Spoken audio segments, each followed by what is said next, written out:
Assalamualaikum warahmatullahi wabarakatuh. Perkenalkan, nama saya Mevrianti Batubara, NIM 71931440002, Prodi Pendidikan Administrasi Perkantoran, kelas A, Universitas Negeri Medan. Di sini saya akan menjelaskan tentang sistem filling subject dan cara melakukan sistem filling subject. Sebelum membahas sistem filling subject, saya akan menjelaskan tentang pengertian filling system. Filling system adalah suatu rangkaian kerjasama secara teratur yang dapat dijadikan pedoman untuk menyimpan arsip, sehingga saat diperlukan, arsip dapat ditemukan kembali dengan cepat dan tepat. Tujuan dari kegiatan ini yaitu untuk menghemat waktu, menghemat tenaga, dan menghemat tempat. Filling system subject. Filling system subject adalah suatu sistem penyimpanan arsip berdasarkan masalah di mana surat-surat dikelompokkan ke dalam daftar indeks untuk ditentukan masalah-masalah yang pada umumnya terjadi.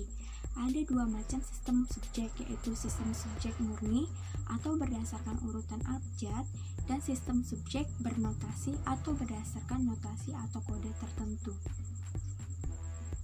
Adapun kelebihan dan kelemahan sistem subjek.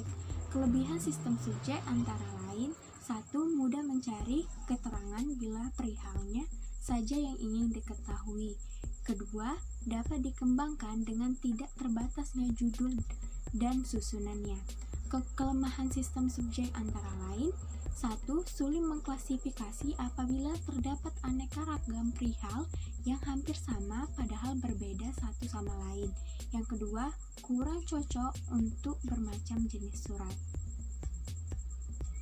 Adapun klasifikasi subjek terdiri dari 3 tingkatan berdasarkan penempatan arsip, yaitu tingkatan 1 membahas masalah utama atau masalah yang paling luas.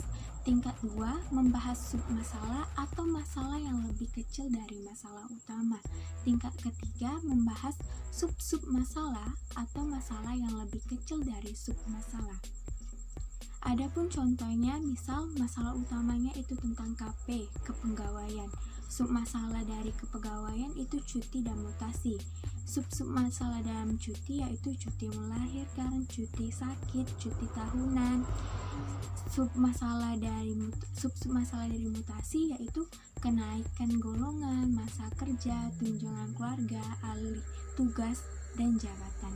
Selanjutnya saya akan mempraktekkan cara membuat sistem filling subject. Sebelum kita mengarsip menggunakan sistem filling subject, kita harus mempersiapkan peralatan dan perlengkapannya.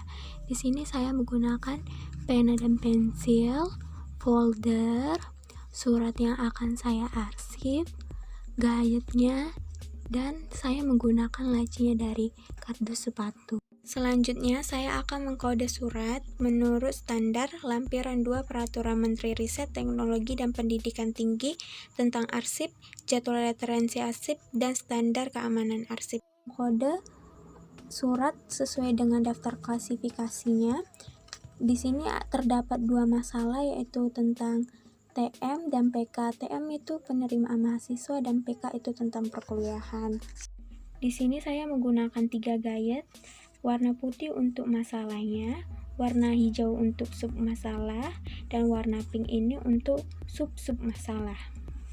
Di sini saya akan mengarsip surat tentang tata cara dan jadwal registrasi mahasiswa baru dengan kode yang sudah saya buat, TM0100. Berarti dalam gayetnya kita tulis tentang yang warna putihnya tentang TM penerimaan mahasiswa, yang warna hijaunya itu registrasi 01, dan yang warna pinknya itu registrasi mahasiswa baru 00. Lalu kita masukkan suratnya di depan gayet, registrasi mahasiswa baru, selanjutnya registrasi, selanjutnya TM penerimaan mahasiswa. Lalu gayet dan suratnya kita masukkan ke dalam folder. Baiklah, selanjutnya permasalahan tentang PK atau perkuliahan terbagi menjadi submasalahnya ada 3, tentang penyusunan kalender akademik, pelaksanaan perkuliahan dan praktikum, lalu ujian. Di dalam sub masalah pelaksanaan perkuliahan dan praktikum ada sub-sub masalahnya, yaitu pelaksanaan perkuliahan. Adapun sub masalah dalam ujian yaitu pengumuman dan jadwal ujian.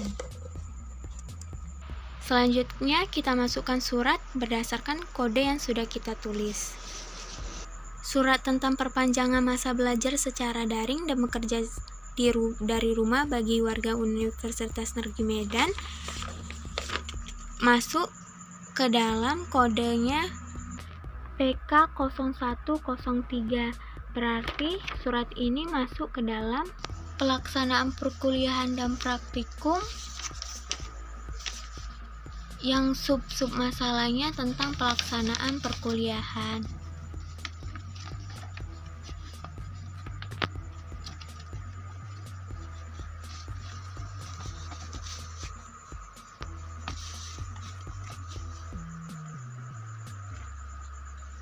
Lalu kalender akademik dengan kode PK00 masuk ke dalam penyusunan kalender akademik.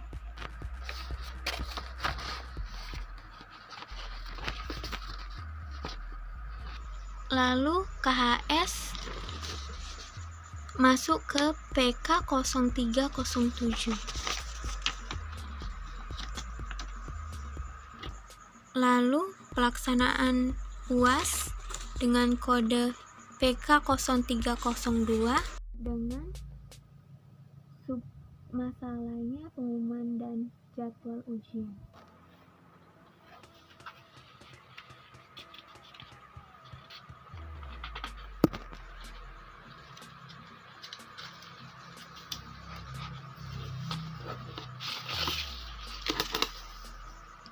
Kurang lebih seperti ini penyusunan masalah dalam surat PK perkuliahan.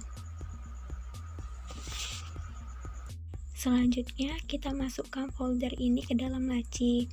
Susunannya kita sesuaikan dengan daftar klasifikasi yang kita gunakan tadi.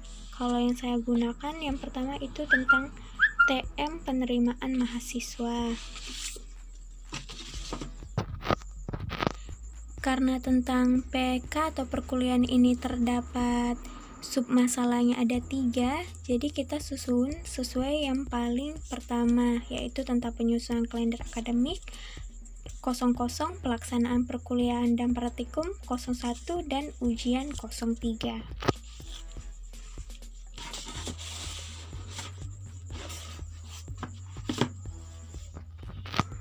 Kurang lebihnya seperti ini jika kita sudah disusun di dalam lacinya.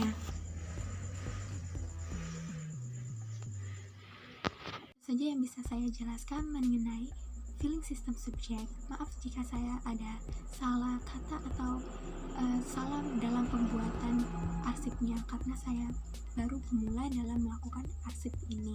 Terima kasih. Wassalamualaikum warahmatullahi wabarakatuh.